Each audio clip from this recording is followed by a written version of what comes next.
Ndabaramukije kandi amahoro y'Imana aganze imitima yanyu, mwebwe mwese muriko murankurikirana.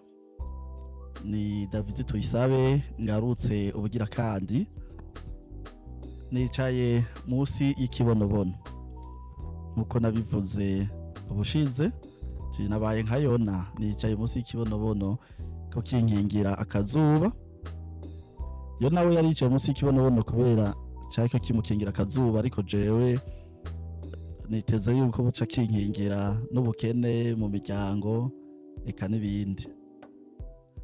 Ndasubiriye kuramutsa ariko barankurikirana.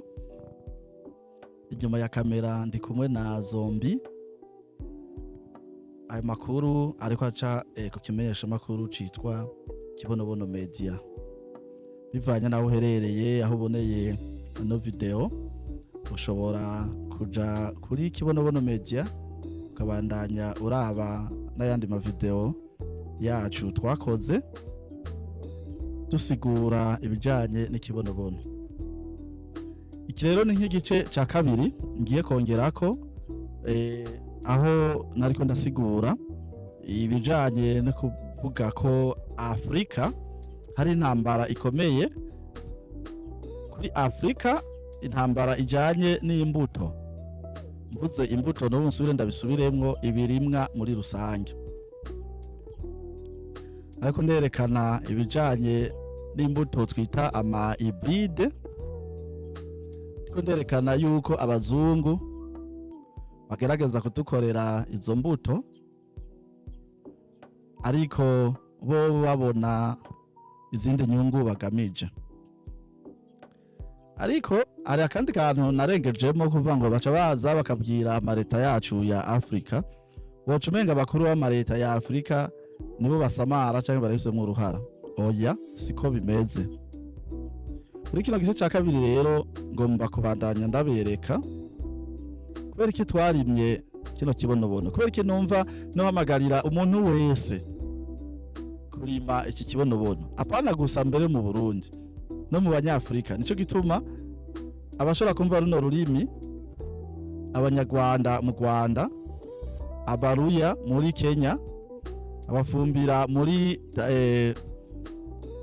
hariya Tanzania, nivyo Abaha n'Abahangaza, Abanyamurenge, mwese mushobora kumva ino video. Nagira ndabamenyeshe yuko kera iyi si yacu yari isi nziza, ariko kubera igwirirana ry'abantu, abantu baragwiriye kandi bose bazanye ubwenge. Ibi vy'amahinguriro tubona, ivyo byose ni ibintu vyagiye bituma habaho ihindagurika ry'ibihe.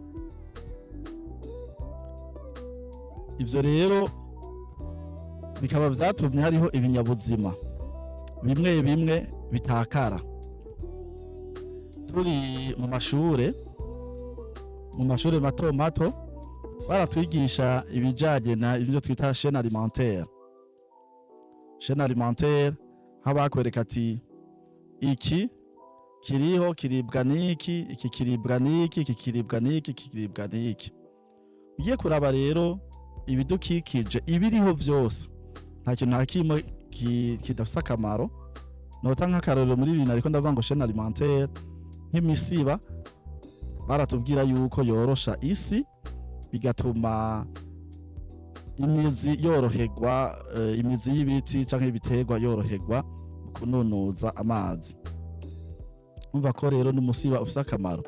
Ariko kubera rero iryo hindagurika ry'ibihe, uruzuba rwinshi ruturutse ku guhonya ibiti, canke itoboka ry'igisenge riturutse ku vyotsi biva mu mayizine canke ama industry, vyatumye hariho ibinyabuzima bimwe bimwe rero tubura. Jewe nkiri muto twarabona ibinyugunyugu, basanga ari ibinyugunyugu vy'ubwoko bwinshi cane biriko biraguruka hariho udukoko twita ipanzi, sinzi ahandi uko batwita, twe twatwita ipanzi. Ni udukoko duto duto twasimba, tukava nko ngaho tugasimbira nk'hariya wadusanga mu magazo. Hariho igazo iyo twita igazo rya kera n'irigazo rero ry'ikizungu ritumenyereye wamenganye twe twarisanga ahantu h'abakire, mugabo hariho n'irindi twita amagazo. Rero wasanga hariho utwo dukoko, mbere abatari bake baradufata bakadushira muri mu kintu babumvye, bakaca bashiramo utwo dukoko, rero tukaza turasimba, tukaca dutereka harya nk'abana tugasamara ngo ni video, ngo ni televiziyo turiko turaraba. Ariko ugiye kuraba utwo dukoko, utwo dupanzi, ibinyugunyugu vyose gushika ubu kugira ubibone biragoye. Ivyo rero ni ibintu vyatumwe n'ihindagurika ry'ibihe. Ihindagurika rero ry'ibihe cikimwe n'igwirirana ry'abantu ryatumye hariho bimwe nuvuga isi igenda itakaza akanovera. Bariya rero bakora ama hybride, za mbuto rero ndiko ndavuga, si abantu babi, kandi hybride kuba zirimwa mu gihugu tukazihabwa n'ubushikiranganji akaba aribwo budutegeka ati ni murime iki giterwa, si bibi. Ariko babigira uko kubera iki? Babigira gutyo, ntanze nk'akarorero, urabona nk'umuntu ariko aragenda, dufate nko mu murima canke ari ahantu kure atari mu gisagara, akaca anyerera akavunika, asanga avunitse nk'ukuboko. Hari ivyo batwigisha mwari mu w'icumi, sinzi ko muri Croix Rouge ngira barabigira, ivyo bita first aid. Aho nk'umuntu yavunitse ukuboko baca batora utubaho tubiri, bagashira nko ngaha, bakongera bagashira aha, bakaca bamutekera kugira kwa kuboko kugume kugoroye, hanyuma bakaca bihutira kumujana kwa muganga. Ariko mu gihe baba bamutwaye kwa muganga, mu gihe baba batebeje kumutwara kwa muganga, wa muntu yavunika arashobora gutera aremba, asinzikara, ugasanga rero bashimushije kwa muganga ari nk'ukuboko, akavuga ati ko kuboko kwararengeranye, ahubwo kuramaze kujamo kanseri, ntitwoba tukikuvura, ahubwo reka tuguce. Rero biriya vy'ama hybride bitumwa nuko haba hariho ikibazo cyo kubura ivyo kurya. Abantu babaye benshi, bavyaye ari benshi, bavutse ari benshi, kandi abantu bakeneye gufungura, mugabo bagenda kuraba ivyo bafungura nta bihari. Baca biga rero ikintu cihuta cotuma ico kibazo gikemurwa. Baca bakora rero imbuto zitaja guteba, zija kunyaruka kugira ngo abantu bagume baronka ivyo bafungura. Mugabo baba bavuga ati ibi bintu nubwo tuko turabibaha, ni mu ntumbero yo kugira ngo ntibapfe uno munsi, mugabo bazofume bapfa ejo.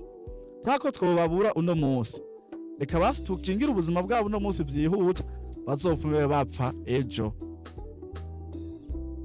Ivyo rero birazwi neza yuko turiye ziriya mbuto twarimye dukoresheje umwavu w'ikizungu, tugaca turima na zirya mbuto zakorewe mu malaboratoire, n'ubundi zitegerezwa kugira ico vyononye muri twebwe. Nico gituma rero uca ubona uno munsi muri Afrika abantu, kavuga iwacu mu Burundi, abantu ntibakiramba. Kera washobora gusanga umuntu umutama w'imyaka 70 ashobora kubaza ubwato canke isekuro ku myaka 70, mugabo ubuno munsi jewe w'imyaka 30 gripe iraza ikankubita kabisa, nkaca nja mu gitanda. Kubera iki? Ko kare wasanga ku muntu ku myaka 30 ashobora ngira no kwiruka kuva ngaha agashika Makamba akongera akagaruka, ariko ubuno munsi ntibishoboka. Kandi abari amahirwe yuko ushika imyaka 50 ugeze rero kugwara ibigwara, diabete, ibi ugasanga umuntu arabaye ikimuga ku myaka 50 kandi kare umuntu yaba ikimuga ku myaka 80. Bituma rero na za mfungurwa twagenda turageza kuri mu laboratoire twarimye mu fumbire y'ikizungu turazirya kugira ngo tube basiturikiza ntidupfe no musi hagenda hapfa seriri iyi hakazogera inyuma y'imyaka mike yukumva umuntu w'umusore kabisa agikomeye ngo umugongo uranyishe ngo warunamye ngo umugongo uranyishe. Ico rero ni kibazo bisaba yuko twiyumvirako, si ibintu ushobora gukosora ubunyene, ariko tubiretse mu gihe hatoboneka abantu bohaguruka ngo babivuge ko hama biga ingene bobikingira. Hakurya tubona burya ba Elon Musk batanguye kuvuga ati none isi niho mu gihe ko tubona isi iriko yagira ibibazo, reka tube turarondera hari muri Mars ku isi ku wundi mubumbe tube turagenda kurondera y'ubuzima, kubera ngaha nivyanka tuzoce twimuka. Natwe kurega nk'abarundi turakwiye kwiyumvira none kwiki kintu ari kibazo tuko turagitorera umuti gute, kuko tutagitoreye umuti tutiyumviriye hakiri kare ngo twegeranye abahinga binakunda na leta ishiremwo uburyo yicarike abantu b'incabwenge bashira ahantu tumwebwe nimwige kino kibazo c'ingene tuzogabanya ivyo kurya vy'ama hybride ku isoko, hasubire haboneke ivyo kurya kama vyongere bitubere umuti. Soca usanga rero mu myaka 50 iri imbere canke mu myaka 100 iri imbere dufise igihugu c'abantu batiyumvira neza kubera uturemangingo tumwe twagiye turononekarira mu vyo dufungura. Soca usanga dufise abasirikare badakomeye badashobora kuramba, ugasanga leta yatanze amahera menshi iriko iraforoma umusirikare mwiza, mugabo kubera ko ivyo agenda afungura ukazusanga mu mwanya mutoyi arabaye ikimuga kandi leta iba yamushizeko amafaranga menshi. Ivyo rero kandi bizoca bituma tutakaza incabwenge, abantu ejo bashobora kuvamwo urunganwe rushobora kubamwo abaministre beza biyumvira ku iterambere ry'igihugu. Muri iyo ntumbero rero ku muntu yoba ariko aranyumva ntucire urubanza utariyumvira neza kuri ibintu ndiko ndavuga. Ikibazo kihari wiga uburyo bwo kugitorera umuti, ariko kandi uwo muti ntuce uboneka aho nyene, birashobora gutangura nimba arije wa mbere ntanguye kubivuga uno munsi. Ushobora gusanga hari uwundi muntu avyumva ari muri Amerika akavuga ati ivyo bintu kibonabona ariko aravuga nivyo, ugasanga hari uwundi muntu abitahura mbere no kundusha, hanyuma tukiyegeranya nk'nyuma y'imyaka 3 tugahura tugatangura kurondera umuti w'ivyo bintu, kazosanga resulta tugiye kubishikako mu myaka 30. Mugabo tuba dukijije urundi runganwe rukurikira rw'inyuma y'iyo myaka 30. Muri iyo ntumbero rero navuze nti abarundi rero nimuze ubwa mbere turime ikibonobono, ariko navuze ati nimuze tubanze twiyegeranye abari hirya no hino mwese ababishoboye muze muzane ibihumbi 12 umutahe umwe, ababishoboye muzane imitahe 100 2 3 4 kugira ngo tubanze turime iki gitegwa rero ikimubona nicaye munsi c'ikibonobono. Nk'ubu ndashima Imana natanguye ndabivuga, ariko nk'ubu nicaye munsi y'ikibonobono camye kigeze bimwe ndabona ariho n'ivyigeze gusoromwa, arivyo mbona ngaho vyamaze kuwuma. Ni muri iyo ntumbero rero yo kugira ngo tumaze gukwiragiza iki gitegwa, bagenzi wewe uri kurankurikirana, iki gitegwa ifumbire izimvye cane kw'isoko mpuzamakungu, yimbugwa cane n'igihugu c'Ubuhindi. Rero tumaze kuronka ico no kwita matière première, iki kibonobono tukakigwiza mu Burundi kuko aho kukirima harahari, ni igitegwa ciza kibana n'ibindi bitegwa, cerera amezi make. Niki nicaye munsi cari mu 11, ubu ubu turacari mu kwa 4 cyageze gusoroma, kandi cera vyinshi kiranazimvye. aha rero tugiye gusya turonkamwo ya mavuta twavuga zimvye, tuzoca turonkamwo rero bya bisigarira. Ibyo bisigarira nivyo tuzokoramwo ifumbire. Iyi fumbire rero tumaze kuyigwiza, hariho abantu ngaha mu Burundi bitwa abagwiza mbuto, kandi muri abo bagwiza mbuto je turamaze kuganira, nasanze baracafise imbuto za kera, baracafise ibigori bita amasega, baracafise ya mateke ya kera, wa mwumbati wa kera baracawufise. Icyo rero dusabwa nk'abarundi kugira ngo dukingire generation ziri nyuma mu myaka 50 mu myaka 100 tuzobe dufise abantu batangiritse kubera ivyo bafungura. Ni muze rero twiyumvira ingene iki kibonobono twivyaza umusaruro, dukoremwo iyo fumbire, hanyuma muri kwa gushira inguvu hamwe rero tuca turaba aya masi yacu, iyi si yacu y'u Burundi twongere tuyisubize akanovera, tuyisubize akanovera mu kuyiha umwavu kama, hanyuma binakunda na vya biterwa vyacu tubirime vya bindi nyene vya kera, kugira ngo iyo kantite, ico gitigira nyamwinshi c'umwimbu gikenewe tukironke, kugira ngo abantu batangure kuja barafungura ivyo bintu vyaremwe muri ubwo buryo, kugira ngo bibabere umuti, cyongereza ubwenge abanyeshure biga mu ndaro, abari ku ma universite nk'abajya bintoranwa nka kujya kwa kaminuza y'u Burundi. Leta ibishobora kuvuga ati ejo mu myaka 50 iri imbere canke 10 bazo bashobora kuvuga ati reka turabe intoranwa abanyeshure baciye ubwenge bagaragaje ko batoye ikibazo ca leta kuva mu mashure mato mato, tubashira ahantu tubagaburire indya zikwiye kugira ngo bazo abantu bafise ubwenge bw'ikirenga haze haravamwo abantu bakemura ibibazo igihugu biba bihanze igihugu ico gihe.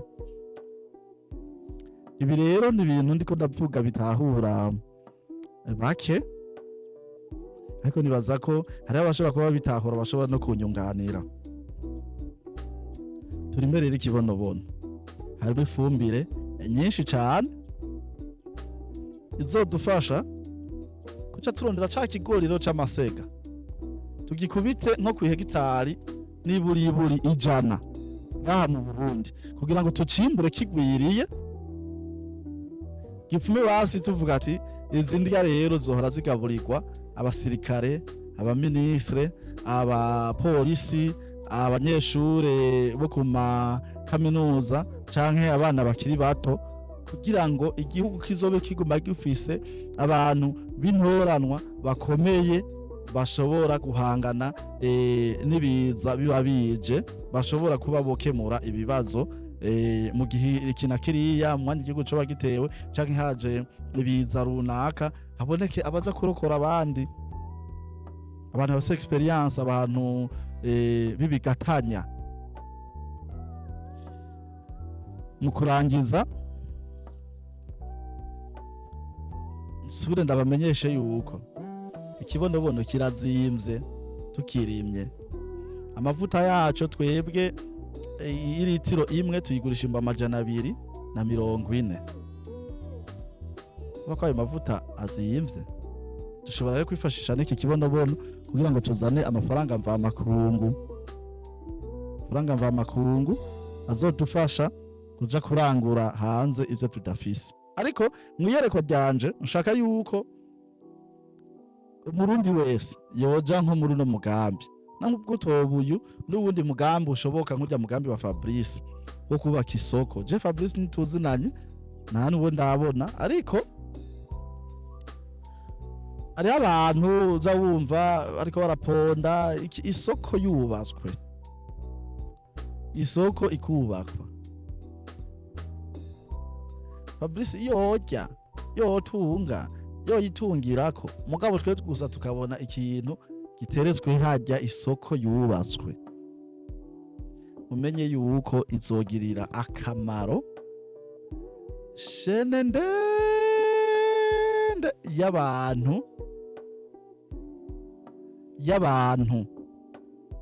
benshi cyane wanashaka ngira ngo gusumvya n'uwo Fabrice nigi uzosanga nabi wabo badashikiriwe mu bisoko izogira akamaro apana no musi mu myaka 10 mu myaka 20 mu myaka 50 iri imbere. Ni nk'ibi rero vy'ikibonobono hari abantu bavusha waje n'amacandya uwo yariko araca ubugari none ntariye novuga ibi noza ngaha guta ko turi muri no murima ko vyasabye ko twiyunguruza none twahashika gute tutariye ariko ni vyo bavyiza nimba jewe n'abandi ko ndarya ariko nkore ibituma abandi bari inyuma bose bazoshikirirwa nabo barye. Ivyo rero si bibi. Aha rero noca nkangurira abanyafrika abarundi abandi bose bumva no rurimi duhaguruke turabe aho vyankiye nihe n'ahandi ni kuba tutashobora gukorera hamwe, kuba tudashobora guhura ngo duhanehane ivyiyumviro duce twiga aho nyene icokorwa,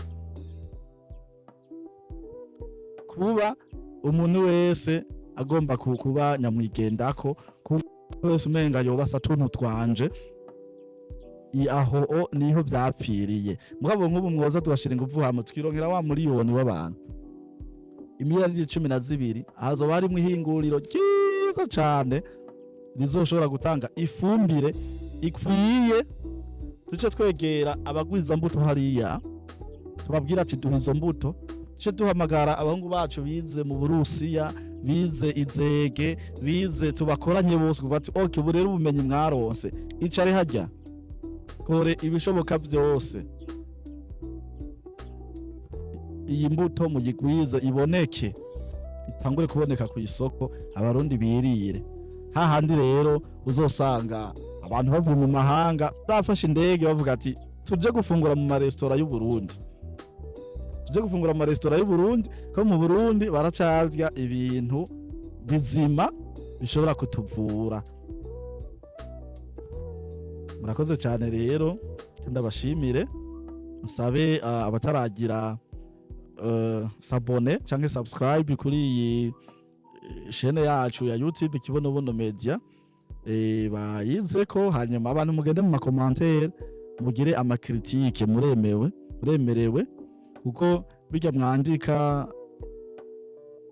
mwandika biramfasha canke biradufasha kenshi muradutera intege, abadutera intege Imana bahezagire, ariko kandi n'abadutuka mugihe muba mudututse mu buryo buri sawa navyo nyene nta ngorane kuko hajya atari uwo gomba gusa kungirira nabi ngo anyice kuntuka ni sawa ndashobora kuraba ico ntukiye mbona ari ikintu cyumvikana nkagikosora ariko gutukana si umuco mwiza w'abarundi sindabasabye ngo umuntu uke mugabo kunyegera ushobora kunyandikira cyangwa ukandika commentaire kambwira ati ibyo uri kuravuga nivyo bibandanya ahubwo wongera ko naka n'abandi babimenye.